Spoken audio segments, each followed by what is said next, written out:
رسول الله صلی الله علیه وسلم فرمایي د هر انسان دعا قبلیږي خو په دې شرط چې عجله ونه کړي.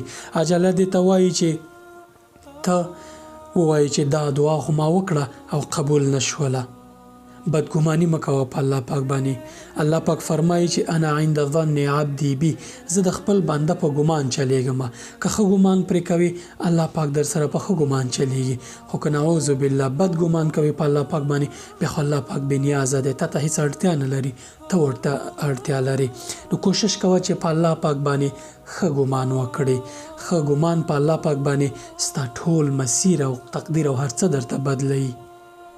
عجله مه کوه په دعا غوښتلو باندې، ځکه دغه دعا که ستا په خیر وي.